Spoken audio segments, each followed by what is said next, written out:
Welcome to another edition of TM3 Impact. I am here today with Jason Glast with the Jason Glast Luxury Group. Jason, thank you for being a part of TM3 Impact again. It's my pleasure, and thank you for having me back. Yes, I'm excited. Let's kick it off. You were last on the podcast April 29th, 2021. Wow. There's a lot that's transpired in those last 4 years, but let's just kick it off. Like, what's the biggest thing for you since then, just that's been on the top of your mind? Absolutely. Well, shortly after I was on last time, then the market really blew up, the luxury market and the market in general. So sellers got really whatever they wanted. Buyers came in with multiple offers, and buyers came in from much more expensive markets, mainly because they could work. Remote work caused this. So all of a sudden we had a lot of people from the West Coast, Seattle, California, and other more expensive markets, because in San Antonio they found value and they found space and they found land. And that's what everybody was focusing on during and then right after the pandemic. Yeah, and it's interesting too, because we had that. You said this at the Price Matters. You said we're still the affordable luxury. Would you still feel that way in terms of Texas? Yes. Or just in general across the country? San Antonio, definitely. Like for me, Austin, maybe not affordable luxury. Houston and Dallas, a little less as well. But I still think that we really present, affordability in that luxury space. Yeah. Big time. Yeah, that is absolutely true. Okay, so now since 2021, what do you think is the biggest difference and change in this market? Obviously, it was crazy. We in terms of what we're buying and selling. But again, I love what you said at the Price Matters.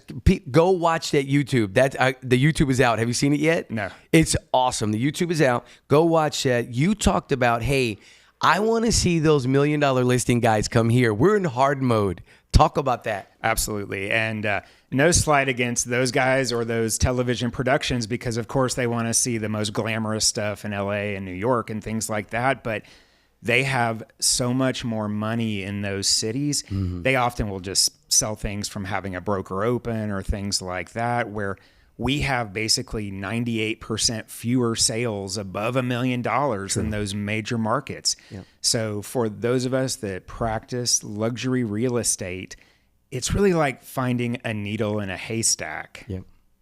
That is because you're looking at above right now, I think I did the stats, above 4 million, 9 homes have sold. That's above 4 million. That's right. Right. And in Austin, obviously it's way different, but to sell, if you're trying to compete at a $4 million price point and only 9 have sold, it is a needle in the haystack in San Antonio. That's right. And that's out of basically 34,000 sales overall. Yeah. It's a whole totally different game. Okay. So, it's interesting to me. Let's just go just this year. If we were looking just this year alone, what is the biggest change that you've seen over last year? Well, in 2025. Sure. Well, as far as $1 million plus market, it's been pretty steady. And in fact, we've had 13% more sales above $1 million than we did at this time last year. Yep. So that's really important, where the overall market, it's more like 1%. Yeah. So luxury is performing better than the rest of the market in general. In our country right now, there's a lot of haves and have-nots, so I cannot say that that's fully surprising. Yeah. Because, Well, what do you think is causing our uptick, though, in San Antonio? Well, I'm just curious, because Austin is flat. Yeah. No, it is. It's completely flat. Yeah. I think there's different areas of this city, and it's the greater San Antonio area. So Northeast, which is, basically New Braunfels, and then you have a lot of stuff out Kendall County and headed towards Kerr County, which just didn't exist in the past. True. So you'll see pockets such as the Alamo Heights area that are actually down for the number of sales. So some of the more traditional blue blood areas where you just knew the most $1 million plus sales would happen, they're down a little bit. But then the newer markets are thriving even more. And could that be just the fact that there's more land, there's more opportunity to kind of spread out, maybe, that people are looking Absolutely. for? Are you seeing that people want a little bit more land? Yeah, they want land, and a lot of people, they want new. And, okay. Unless you're going to tear something down, a lot of that new land, we're in those places that I mentioned. And so that's where the developers go. And so that's what they've built, and people are liking it. Yeah. You definitely, the newer stuff, you definitely tend to see moving. Now, we talk trends at the price, at the price matters, right? The buyer's trends for 2025 moving into 2026. And you mentioned like looking at, magazines, and you mentioned like, I don't know where we're at. Like, what are you seeing as even some inklings of a trend for this year in luxury? So the only thing that I can say that I really see that inkling of a trend is wallpaper. I feel like people are using wallpaper. You're kidding me. I used to see it, of course, in powder bathrooms and things like that, but now I see it, on almost every wall space. So I'm seeing less and less exposed drywall. And then in the design magazines, that's what I see. Yeah. I also see a lot more black being used. Okay. Black and green are colors that I see very often right now. And, generally it's working. Yeah. But it's been more difficult for me to say, okay, these are the trends. Yeah. Where over the past 5-10 years, you'd be like, okay, white kitchens. Yeah. Okay. Yeah. Cabinets are going to be white. And if you just do that, you're unlocking a lot of potential. Right. Here, it's a little trickier. So I'm seeing a little bit darker, but still generally clean lines. Yeah. All right, so do you think San Antonio is finally done with Tuscan? Or do you think we've kind of gone through that evolution of the Tuscan phase? Because it was like, Yeah. I mean, what do we go from the 90s all the way through to like 2020? Yeah, maybe a little bit before that I Yeah. started to see, because before 2020, Elizabeth Priest and I, we were partners in this Yeah. business, and we really said, how can we de-Tuscanize these houses? Right. One of the reasons was, it wasn't that Tuscan was hideous or bad, but in the Dominion, for example, if all the other homes that are on the market too, if they're all Tuscan, how do you stand out? And so we tried to make a difference by de-Tuscanizing it. Now, I have one in Terrell Hills right now that is pure Tuscan style, and people are kind of loving it. Okay? Interesting. Yeah, it has maybe a few more modern lines, but they're really liking it. So it could be that it went away and maybe elements of it are coming back already again. That's interesting. And what I've seen, though, is people want what I would consider a little more authentic Spanish Mediterranean look. Okay. Than, strictly this kind of faux Tuscan look. Okay. Right. The older Tuscan as opposed to kind of like a newer, kind of cleaner line. That's Tuscan. right. Okay. That's right. But, there's old neighborhoods in San Antonio, such as Monticello Park, which had this Spanish colonial architecture that is just really pretty and classic. And it has elements that are not that different from Tuscan on the outside. But I'm seeing a trend now where a lot of buyers say, no, that's what we want. We want that, something that you feel like, okay, that could have been built in the 1940s and it's classic, that type of thing. Interesting. It's a subtle distinction, but we have a lot of people saying, that's what we want. We don't want Tuscan. We want Spanish colonial architecture. Yeah. Like, okay. Yeah. We have to ask them, what does that mean to you? Yeah. What is it? Exactly? And the answers are different. And if I would imagine, because some people could look at Tuscan and feel like it has a little bit of that Spanish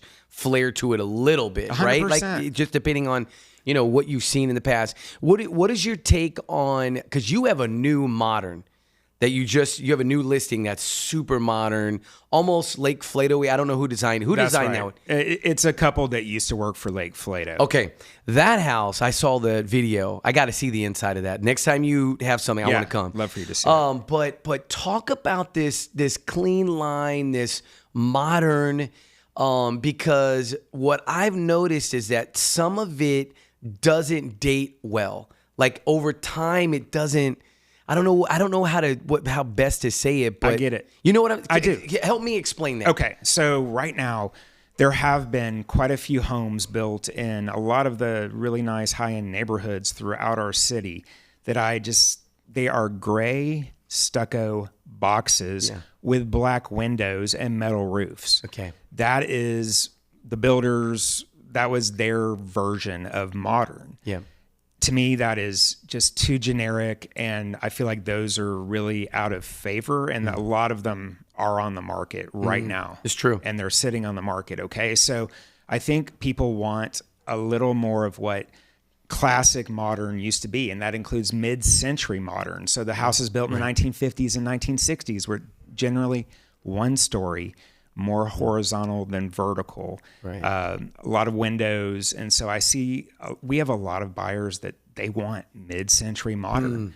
I would almost encourage builders, if they're building specs, to look to that style to see if they can replicate something like that. They'd really need to study it and say, what do people love about it? Yeah. But we have many buyers, a surprising number, that's all they want. There's not that many of them. They exist in Castle Hills and in, Monte Vista and just a few pockets throughout San Antonio. There's not enough supply for the demand for that type of modern. The one that you're talking about is my listing in Olmos Park. Yes. It's like a piece of modern sculpture. Okay. So to me, that's always going to stand the test of time because it's exceptional. The details are just incredibly beautiful. Yeah, that door. Yeah. Talk about the door. Yeah, it's a pivot door, solid wood. It's just incredible the way that this was designed. Yeah. And it's the best example of, bringing the outdoors in. I'm happy they do have remote blackout shades so they can completely close everything off when they want to. Yeah, that's cool. What's the price point of that one? That one is $4,950,000. $4,950,000. And that one, how many square feet? That one's right under 6,000. 6,000. It's bigger than I thought. Yeah. Wow. And all one story? Yes. That's cool, Jason. Yes. Yeah, it's really cool. That's cool. And then it's just a beautiful private backyard that's just lush, inviting, beautiful pool. It's congratulations. Yeah, thank you very much. That's a really cool listing. Yeah. I can't wait. Did you already do the video? We have done a video. Okay. Yeah. I want to see that video. Yeah, I definitely want to see that video, and let's get it promoted as much as we can because on Instagram and Facebook. Okay, so the trend, I've noticed that trend with the modern. Now, let me ask you this: is like, do you think that the builders right now, you think they're open to doing like this mid-century? Like, do you think they're open to it, or are they just kind of going, hey, let's pick the easier one because the modern box is probably easier than doing some of these mid-century kind of looks. Is it too difficult? Are there not enough people designing it? What is the, what are they missing? What are the builders today missing that they're not doing it? I can't say necessarily that they're missing. I think that they all are following a lot of the same trends. I think they go to, conventions and things like that where they're seeing in other markets what's working.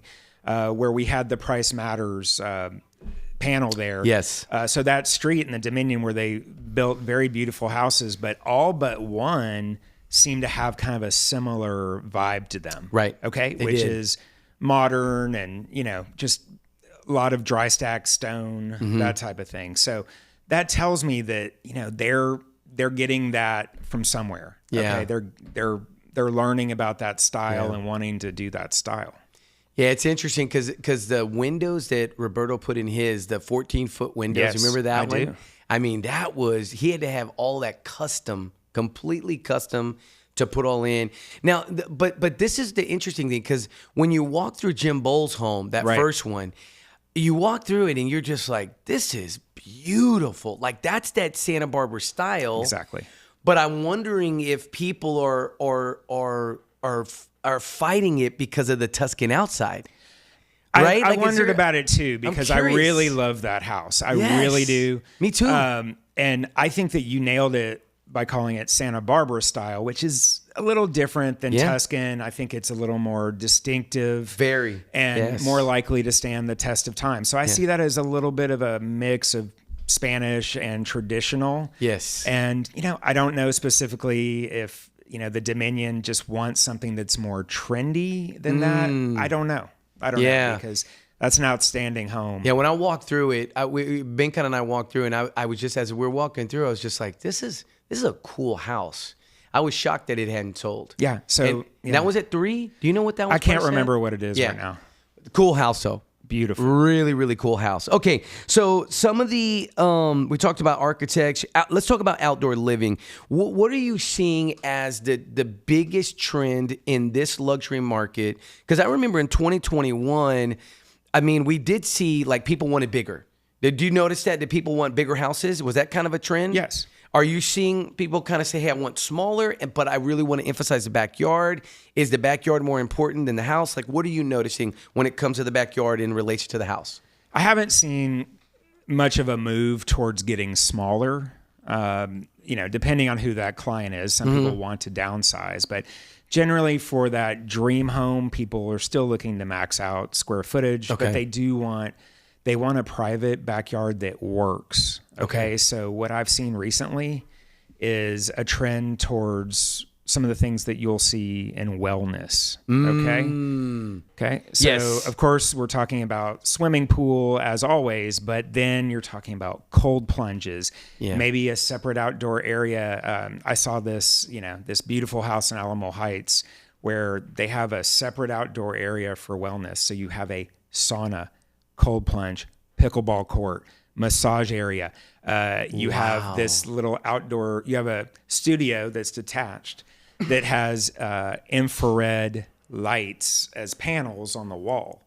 I'm not an expert on that infrared situation, but I know a lot of people think it's really good to minimize inflammation. Yes. And things like that. So that's a trend that I'm noticing. Yes. Is, people saying, all right, we don't want to have to go to a club, a gym, that type of thing. We want everything at our property.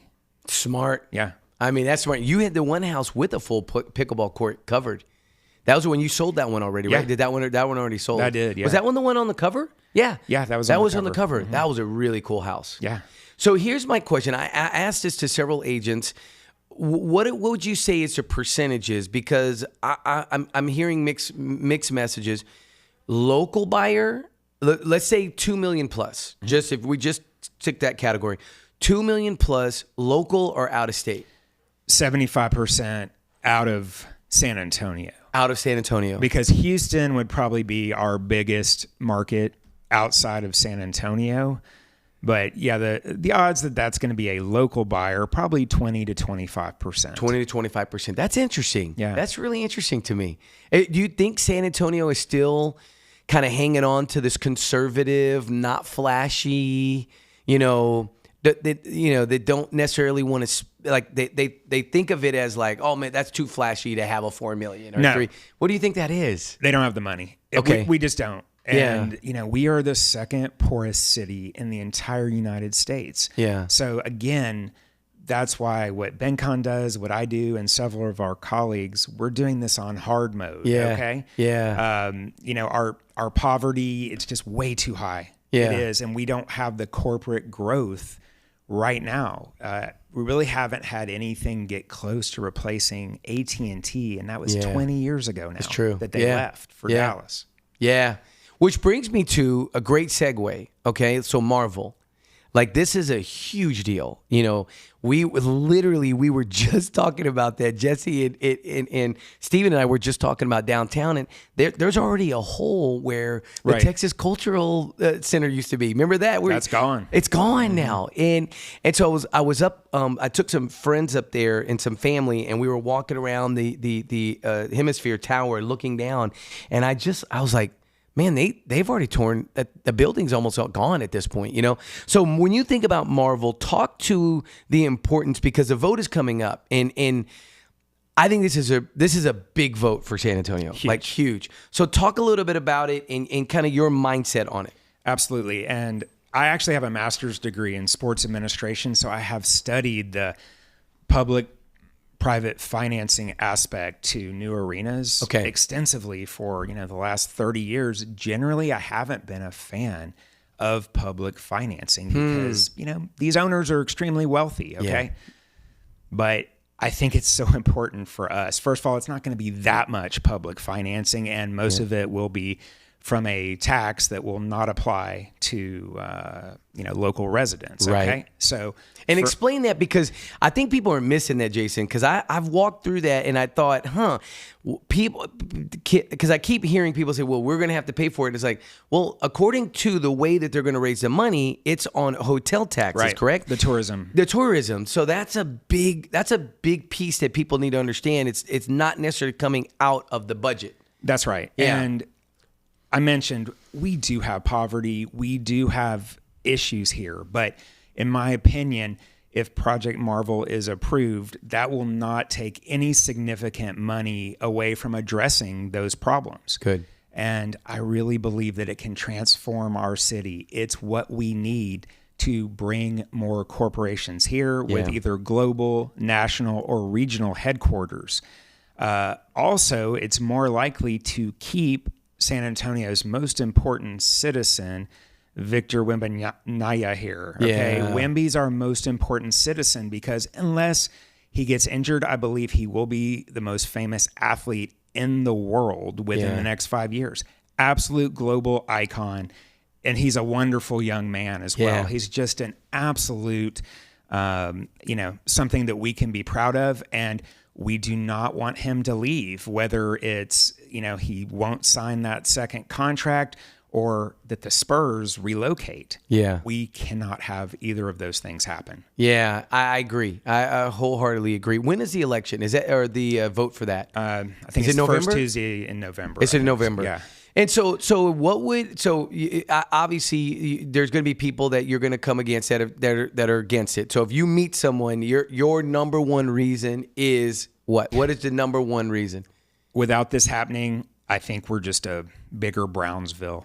Wow. Bigger Waco. Yeah. We need to transform downtown. The way I think of it, we have one really world-class development in this city, and I've had many visitors tell me the same, and that is the Pearl. Yeah. Okay? Yeah. We need other things that can match that same energy and standard that the Pearl has. True. And I believe, the new Missions baseball stadium and all the things that can develop around there and this new arena, it is so important and vital. Unfortunately, it never happened around the Frost Center on the east side. Yeah. Yeah. But that was a different world back then. We have had two examples, that and then the Alamo Dome, that were a little bit, if we build it, they will come. Yeah. But for my way of thinking, especially the Alamo Dome, that was never going to, we were never going to bring an NFL team unless we got lucky with the New Orleans Saints. Right. After Hurricane Katrina. Right. But Jerry Jones was never going to allow, Jerry Jones, the most powerful person in the NFL, he would never allow a team in San Antonio. No. Okay. Because the Cowboys are Mexico's team. And, except for our Texans fans, I mean, they're Texas's team as well. For sure. And so here's, I think the one thing about the Spurs that people probably, if they're not paying close enough attention, they're already starting to play games in Austin. That's right. And most people don't know that. They don't really, and is that a test? Are they testing out the market? Well, I think they're smart. I think they're trying to obviously pull in some of the corporations that are up there, and there are a lot. That's right. Austin has a lot of And Michael corporations. Dell is an owner. Of the Spurs? Yes. Oh, I didn't know I that. think he's either 5 or 10%. Did not know that. Very interesting.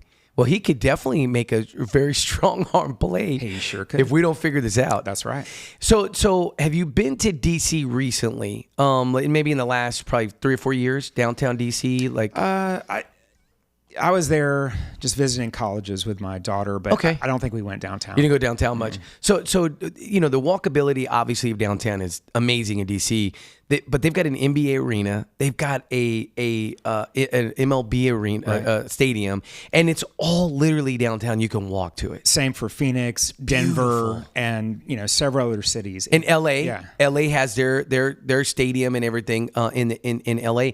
But I think about that and the heart of why this was so critical for San Antonio is when I go to a Spurs game, I go to the Spurs game and I go home. Right now, I don't do, there's no pregame, there's no go downtown, hang out, That's and right. then you don't do it. But if we have something downtown, it's going to not only revitalize a lot of the downtown, because unfortunately, I took some family and I shouldn't say unfortunately, I love my Alamo, I love my downtown, I love everything about it, but it has become very kind of touristy, Well, this, I think, will completely change that. And all of the changes that they're making right there in front of Alamo Plaza. Right. Oh, that's amazing. They're doing it. amazing. Yeah. So I'm very appreciative of that project. And I had friends that lived in Dallas and other places, and they just say, why is the Alamo more about Ripley's, believe it or not? Yes. No offense to them, but why were these big, touristy things right there? Yeah. And so I think it's so much better now. And that's part of what we're talking about. Yep. That's a step in the right direction. And we need these other projects to also happen to complete that circle. And to me, that's when CEOs and boards, they start looking at, if we need to relocate or we need to move people. And, our city is getting more positive for having an educated workforce. Yes. UTSA, its reputation has improved drastically in Yes. the last 5 years, and it's only going to keep going up, I believe. Oh, yeah, big time. Especially with, having a football. I graduated from there. There was no football there. You know what I Right. mean? But having that there, and now they've got this synergy about them. I got to see Coach speak not too Traylor. long ago, Trailer. I was really impressed. What a neat guy. Absolutely. Great for our city. Will Arkansas take him? Oh, They're looking that'd be for heartbreaking. He's always a candidate for this. It'd be heartbreaking if we lose him, because yeah. he's been a great for our city Yeah. and for the kids there at UTSA. I know you think about branding. Have you noticed that the new branding is Texas? It's UT-San Antonio. All their signage I've seen, UT-San Antonio. No more UTSA. Interesting. And I saw that with the merger with UT Health, which is another really positive aspect for the university. Yeah. So, I'm just looking at signs saying, they want the words San Antonio to be said. Yeah. They don't, for whatever reason, they don't want it to be like UCLA. Yeah. Okay. Well, yeah, that's interesting. Well, because we also have UT, El Paso. That's right. right. UTEP. UTEP. You have UTEP, and so UT San Antonio definitely is a major differentiator. That's right. And in Dallas, they have UT Dallas. UT Dallas. Okay. And I've heard people refer to it as UTD, but Okay. there's a reason behind these Yeah. marketing messages, and I'd actually be kind of curious Smart. what it is. It's smart. The one thing that I love about our city, and the reason why I'm here, is the military, right? And I'm curious. Are you working? What percentage of your clients would you say buying, selling that are actively in the military? Are you seeing this quite a bit still? Well, With people coming in actively, and out? not as much. Not as much. Okay. It is retirees that they served here, they trained here, and they loved it. They loved it more than the other places where they were when they served. That's a huge thing. And I think that, if you ask many veterans, they'll say, yeah, San Antonio was my favorite place. And so, they come back and they definitely buy luxury homes as well. They do. And, the VA loan now extends past $2 million. Okay. And thankfully, I think it was 4 or 5 years ago, basically VA loans were at a disadvantage compared to conventional loans. So during the pandemic, you'd have multiple offers. It was what they called non-allowables, where sellers had to pay for a few things for that VA client. They couldn't get out of it. What? Okay. I did not know it this. wasn't massive, but when you're talking about multiple offers and really small differences, the veterans lost out. They really did. It wasn't fair. It wasn't right. They earned those benefits and they were getting denied. They weren't winning in these bids. Interesting. So, but that's changed now. So Good. all the time now, if I get a VA offer and I'm working on the seller side, a lot of times my client will ask me, well, I heard that we have to pay for more things. I heard it's going to hurt our net return if we sell to a veteran. Yeah. And that is not the case anymore. That's so wild. So it's wild that it was that way. Yeah, it's unfortunate. It was a policy they thought was protective. Yeah, right. Okay. Right. But in the end, they couldn't predict that the market would get so overheated that it would really hurt those. Yeah, clients. I remember that was the time. I'll never forget this.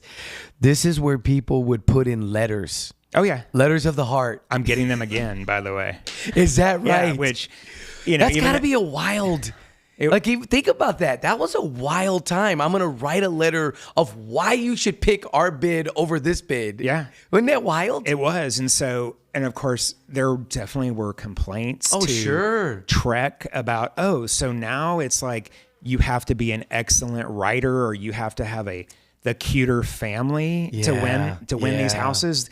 That got a little weird. That could get, for sure. That probably was. It's like the pendulum swinging, right? That pendulum swung way too much. That's right. But you're starting to see him again. I am, because this goes back to pricing matters. So a few of my homes that I'm actively marketing right now, we are getting those prices really, really good. So I'm starting to get multiple offers again. Really? So just had one in the Dominion. Okay. And the winner did submit a letter. I don't believe that had an influence on why they won, because their bid was stronger in every way. Yeah. But still, that was interesting to see again. Tired of getting lost in the digital noise? Luxury Home Magazine helps your brand rise above the scroll. Deliver your message straight into the hands of high net worth homeowners who could actually buy what you're selling. Luxury Home Magazine, where luxury brands grow. So that's it. I think that's a topic that'd be great for agents, because because I think agents, there's still this mentality of I just got to get a listing. I got to get a listing, right? And so they what I call I remember when I first started getting into the business. I heard it's buying the listing. Whatever you want to list it for, okay, cool. That's cool. Let's put it on the market, right? And so now though, but I think people are starting to realize that, and I think agents that have been in it long enough, if it's too high, then obviously it's going to sit. It's not going to do anything. So what is that fine line, right? Because we're talking like a razor's edge of a little too, price too high, and then it's priced too low, and maybe you don't get multiple offers. How do you determine what that line is? That's an art. It's right. And that art it was complicated by the pandemic and all of these buyers coming in from more expensive markets. So I used to be so strict about pricing because I didn't want to have an overpriced listing. I didn't want to have a price reduction have to happen. And so I really tried to get it just on the button. I used to say no more than 3% higher than what you would accept. Yeah. Well, during and then post pandemic. So basically from about 21 through 23. Yep. It just became very difficult to be so exact with that pricing. So I walked away from a few houses and someone else took it and I was like, oh, they'll never get that. And they did. They got that. And so it threw me. How much over were they compared to your number, percentage wise? Oh, I mean, 15, 20%, massive. And it shook me. It shook me because I felt like I understood pricing and I had control. Yeah. This put me out of control. Yeah. And so then in order to survive, I started to become more flexible. Yeah. I didn't like it. It made me feel uncomfortable, but for a couple of years, it was like, okay. What are you going to do? Yeah. And it worked. Yeah. And I think we're flipped back now to where pricing really matters again. Right. But there was that period that it was very difficult to figure out what that was. So I can't really say, okay, people buying the listing, during that time, I couldn't figure it out. But in 25, it's pretty clear that some of the pricing that we have recommended based on things that happened in 2024 or maybe late in 2023, perhaps irrelevant. Okay. So right now, most of the agents that I work with a lot, we are talking about, going back anywhere from 6 to 12 months to find our comparable sales, where I used to automatically never be below 12 months. Right. Okay. That makes sense. Because in a lot of those markets, we didn't have enough data. Okay. Yep. Because, not as many sold. Right. That's right. Yep. And so, that was something that just became trickier. Yeah, I totally get that. I'm curious right now for when you think of your last listing appointment in terms of the I would say the conversations that you're having is there still that remnant of the pandemic pricing that's still kind of like a residue on some of the clients? 100%. It's a residue that we have to clean off. How are you doing that? Because I could imagine some of them are just like, well, Billy down the street sold 2 years ago. Yeah. How do you deal with that best? Well, that's a problem that you just cited, which is, my neighbor sold a year ago and they got 400 a square foot, and you're telling me I have to take 325. But I'd say even more important are the people that bought their homes during that wild, overheated period, 2021 through 2023. Yeah. Where maybe they overpaid. They paid too much. And so now I'm having to go in and say, our market's different. The demand perhaps is not there in the same way that it was. And they had to compete. They had to get in multiple offer situations. That's not happening as much today. Yeah. So I really have to try to educate them, and I really have to figure out, what is your goal? Is your goal to sell and make the highest net return you ever could? Or is there more of a nuance? Is it more subtle where you would like to make a good return, but also you want to be in San Diego in 4 months? Okay. Yeah. Yeah. So that's what I do with a lot of my clients. Frankly, overall, they do extremely well. Yeah. Okay. They're well off. They're successful. They've earned this. Okay. And so a lot of times I'm able to talk to them in, okay, this is what the market is. And they'll say, well, no, it needs to be higher. And then we'll talk about, well, does that extra 25,000 or 50 or 100, what does that mean in your life?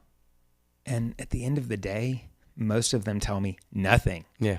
It makes no difference. Yeah. And so it's like, well, if having it be 1.2 instead of 1.4 means that you'll be able to be in San Diego and realize the goal, then, why are we going to do this? And also I can show them that probably if they overprice it, well, once we make a price reduction and it's on the market for a long time, that 1.2 is not 1.2 anymore. It's like 1.1 or lower.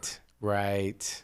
It's hard for people to catch that though. You got to really break that down. It is. It's difficult. It's difficult. And it's not like it's a 2 + 2 = 4. It doesn't happen the same way every time. So, and I would never try to tell them that, I can guarantee this or this will happen. Yeah, for sure. I can just tell them from my experience, this may happen. Right. What neighborhood do you think right now are you seeing is the hottest right now that we're like, something comes up, it's sold? You know what I mean? Like what is that neighborhood that's coming to your mind right now that's hot?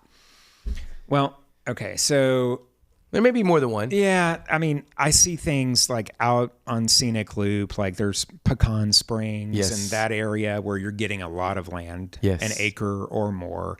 That area is doing pretty well, where it was pretty sluggish for a while, like Anaqua Springs Ranch and everything, where I think that's doing quite a bit better. I'm starting to see a little more inventory build up inside Loop 1604. So Huntington at Chavano Park is the most expensive neighborhood in the history of South Texas by a lot. Okay. You really can't get anything, under 2.5 or maybe really under 3 anymore in there. Wow. But normally in the past few years, there have been maybe 0 to 3 houses that you could buy. And now there's like 8 or 9 that are on the market. Huntington? That's right. I did not know that. Yeah. And so BenCon actually just organized a public home tour on Saturday. Okay. So, that would have never happened in the past. It wasn't necessary at all, but it is today. Yeah, that's interesting. I did not know that. Yeah. Very interesting. And, I'm trying to figure out why that is. Why are they sitting? And I think some of them, they're very beautiful, but they maybe look pretty similar. And so it's who's going to get their price lower. Yeah. To win. If, you have two homes that are very similar, it's going to be who has the lowest It's the price. Yeah, it's going to come down to price or that one feature that, Right. people really, really, enjoy, which is, it could be the outdoor, the yard.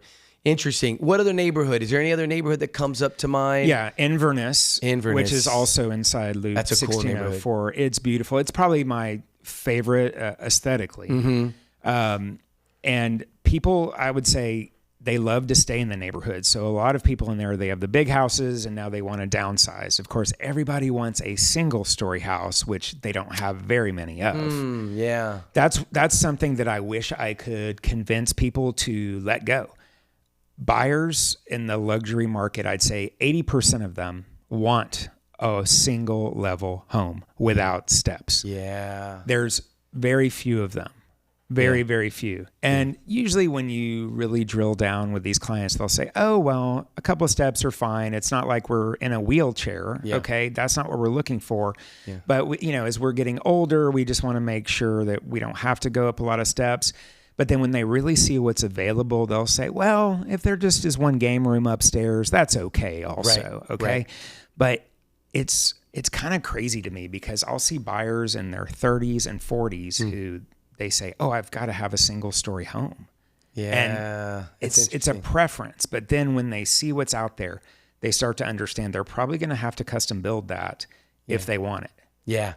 And the interesting part about that, right? So you look at where are you going to build right inside 1604 now? Because I heard Huntington is done, right? That all that's done, right? As far as I know, there's really not. I don't think there's any more land. There's very few lots in these inside 1604 communities. Yeah. And that's another reason we're seeing that $1 million plus growth outside of the loop. Because there's no more, there's not as much to buy that has those traits that people are looking for, which is big lot.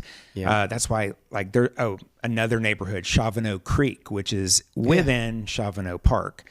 Yeah. Chavano Creek essentially has about 0.8 of an acre up to 1.5 acres. Okay.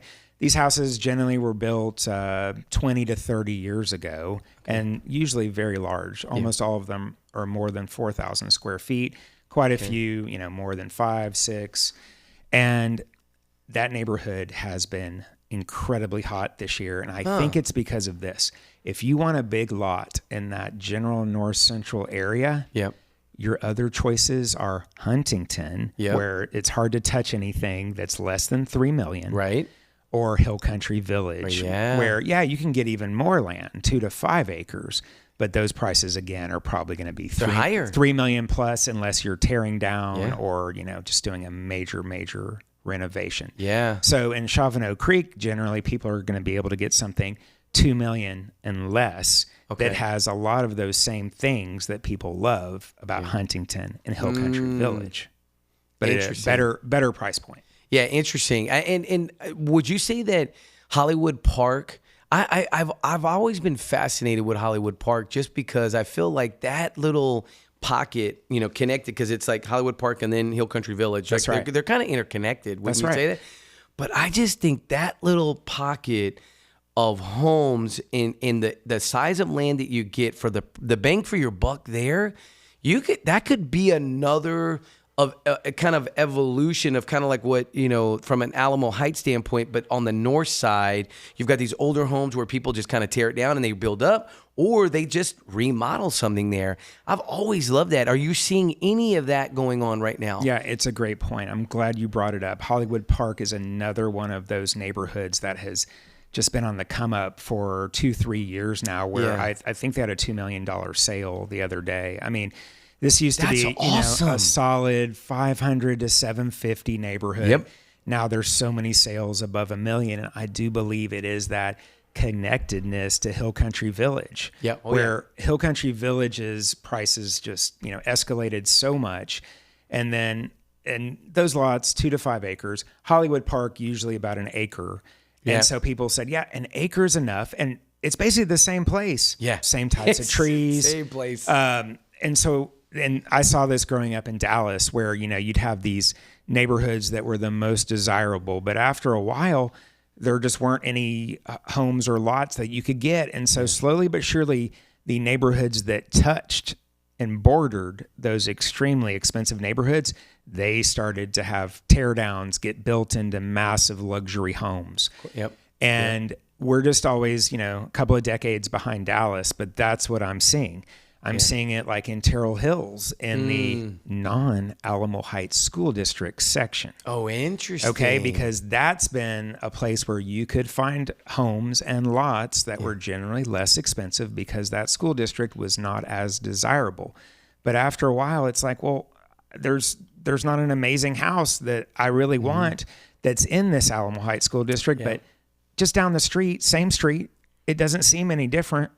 So you saw a lot of high-end new construction just outside the school district. Interesting. In that area. And you will see that over and over, as people basically get shut out of the traditional luxury neighborhoods. And if their kids already, moved on, the school district is not as important. That's right. Right? That's right. I really feel like Hollywood Park, if you were ever going to do something and kind of do that remodel location wise, I mean, you can be in the airport in 5 minutes. Yep. Right? Like that little pocket. I love that pocket. I think it's a really cool area. Yeah. All over that area. I mean, it's very desirable. The only thing is what you just mentioned. Yeah. I mean, you can leave for your flight an hour before your flight leaves, and that's so great. But of course, it's the flight. You're in that flight path, and so Oh, is Hill Country Village in the flight path? Well, it's not nearly as much as where I Huntington. live. Yeah, Huntington and Inwood. In Inwood, they're just on either side of the Salado Creek. That's true. That's major. Yeah. So the most expensive neighborhood in the history of South Texas is definitely in the flight path, and they are low and loud. Okay, but which is interesting. Yeah, right? but it's a trade-off. But then you're so close to the airport, and you do get used to it. It's just the way it is. Yeah. That's really interesting.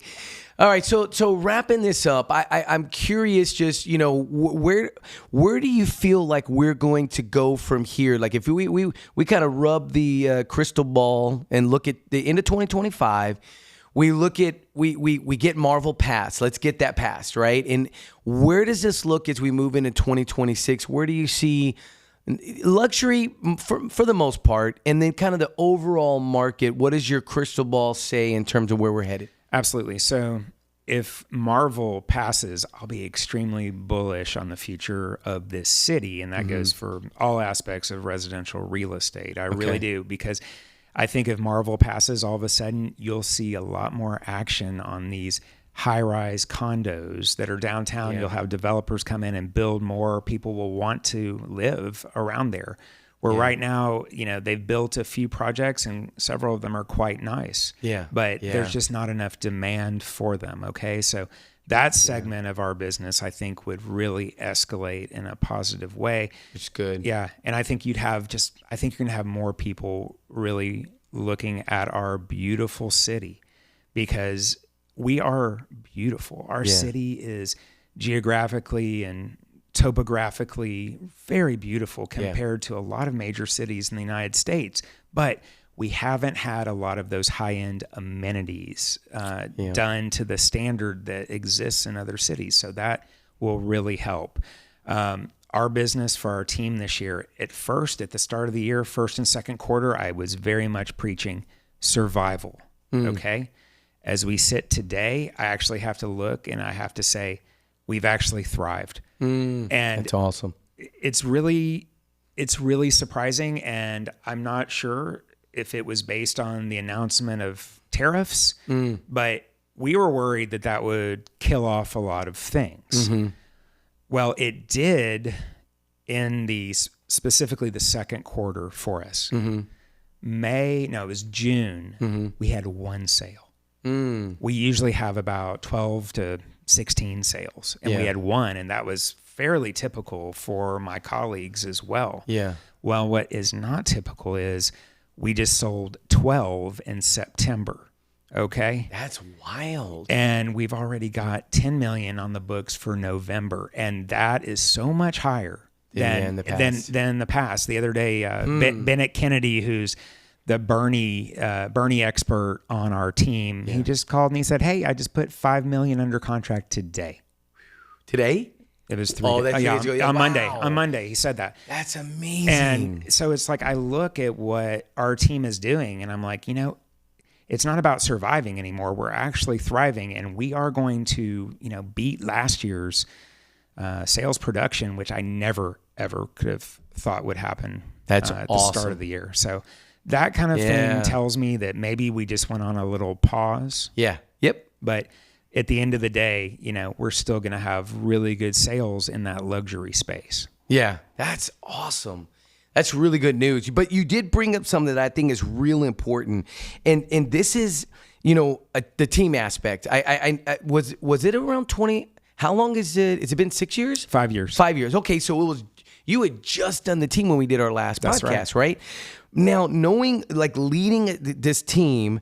I'm really curious, what has that been like now that you're 5 years in of having this team, putting it together? Because I know you and I had talked about it prior to that wanting to do that. What has it been like, and what are the lessons you've learned since that point of putting a luxury team together? Absolutely. So it's been literally the joy of my career. It's made my world so much bigger, that's what I wanted. I wanted a team that I could interact with and hopefully guide and, create superstars. Yeah. I really wanted to create people that could replace me. Yeah. I really did. And I feel like it's been very successful that way. I do have a good ability to spot talent, sometimes unrealized talent. Yeah. And no one has let me down yet. Okay. Everybody who started 5 years ago is still with the team, and they are doing so incredibly well. That's cool.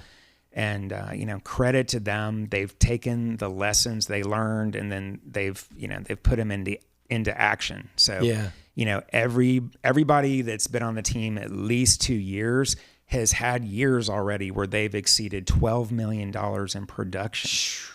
So that's huge. There are people on our team that would be in the, San Antonio Business Journal, top 25 agents if they were individual agents on their own.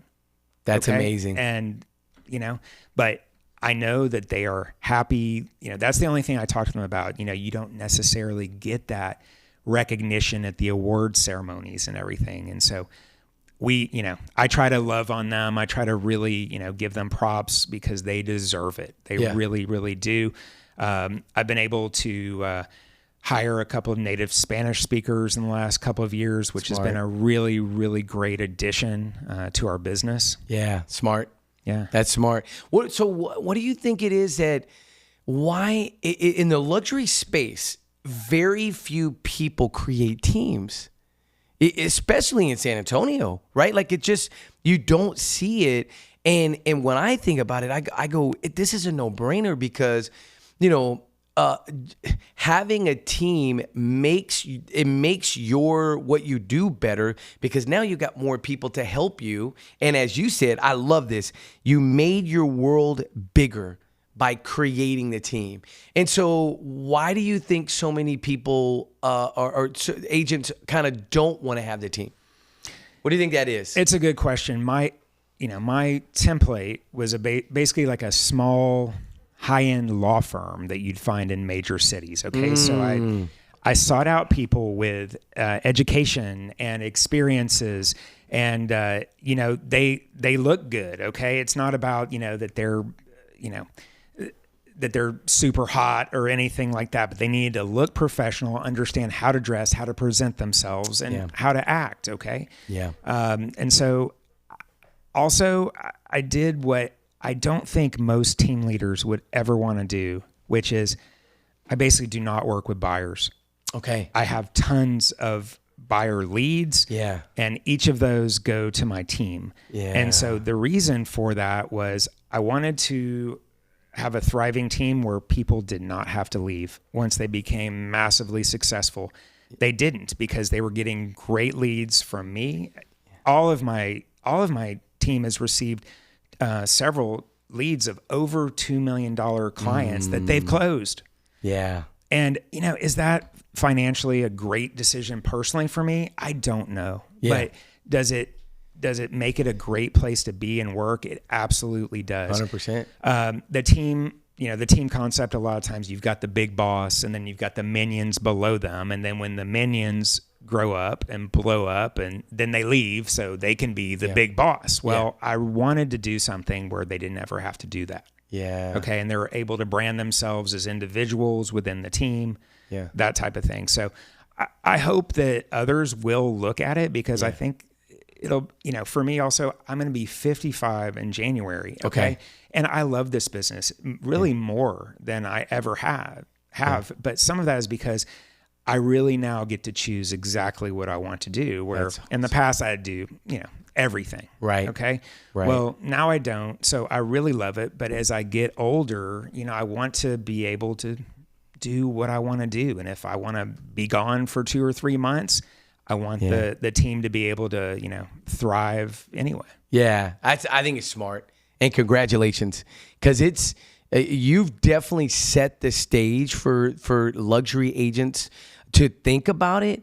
And there's an unwillingness there. I can sense it. You know what I mean? But you see it as a bigger picture and not just, it's a win for the client.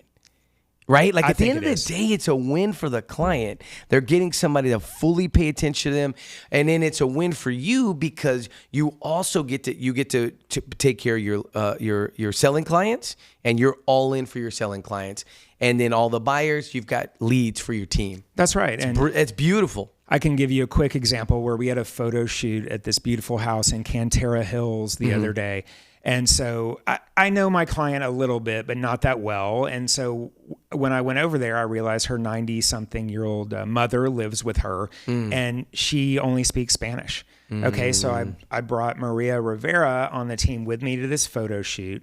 And the way that, she just beautifully communicated and got along with the mom, it made it so much better than if it was just me. Okay. So it is better for the clients. Okay. Because I like to think that I can deliver something amazing to everybody, but there's sometimes people that can do it way better than me in certain situations. So why not, have that leverage? 100%. Yeah. 100%. Well, Jason, last but not least, any new book that you've read recently that you want to share? Your last big share at this summit was a massive success. You should have gotten some royalties from that book. So many people, sent me pics that they bought that. That thing is that thing's a massive textbook. Okay. So this is my problem right now. Yeah. I read 5 newspapers a day. Interesting. And that's not good. Okay, I'm curious. You got me curious now. What are you reading? I read New York Times, Dallas Morning News, Houston Chronicle, San Antonio Express News, and then what's the other one? Maybe LA Times. I subscribe to that too. Okay, and it's not like I'm reading the exact same sports stories, sure. But it helps me get a handle. I think geographically what's happening, politically what's happening, because for me it doesn't so much matter what I believe. I need to know the different viewpoints that my clients may have. Yeah. So I try to know both sides of, every argument, that type of thing. And so that's why I think I get, but a lot of it's really negative. Yeah. And so the news. So my wife is really trying to get me off of that because that's how I start my day. So from like 6 to 8 a.m. Yeah. I'm just locked in and, just jabbering at my wife. Can you believe they did this? They're doing this. And it's like, after a while, stop. Yeah. It's just too exhausting. So in that situation, less is more. Yeah. If I would actually like to start reading some fiction. Okay. Yeah. Just to detach. Yeah. Detach from a little reality. Do you remember back when Dan, was it Dan Brown or what was it? Da Vinci Code. Da Vinci Code. Do you remember that when that came out? Yeah. I couldn't put that book down. No, exactly. Just like, quick, exciting, fun read and, that type of thing. I had I'm going to give a shout out to my niece. We were one day, she reads a lot of different growth books, personal development. And then one day I was talking with her and she was sharing with me. And she's like, I've decided that I need to mix in fiction just for the creativity of my mind. Yes. And I looked at her and I was like, I never thought of it that way because I want to read what's going to make me better, and what's positive. But then I got on an airplane, and on the Air American they have like that little where you can pick a book or something. Right? I picked a nonfiction book.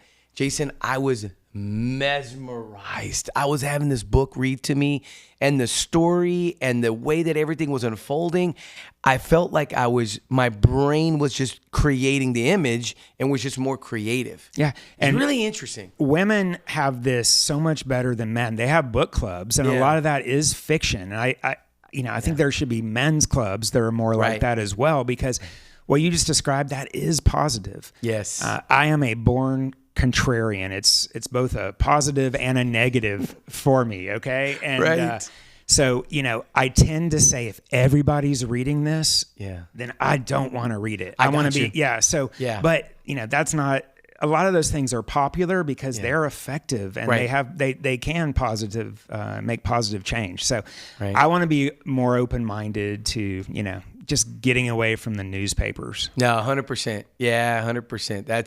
That's really, really cool. Well, Jason, part 2, we did it again. Thank you for being on TM3 Impact, my man. I enjoy it so much. Thank you again. Have an awesome week, my man. You too. Take care. Bye.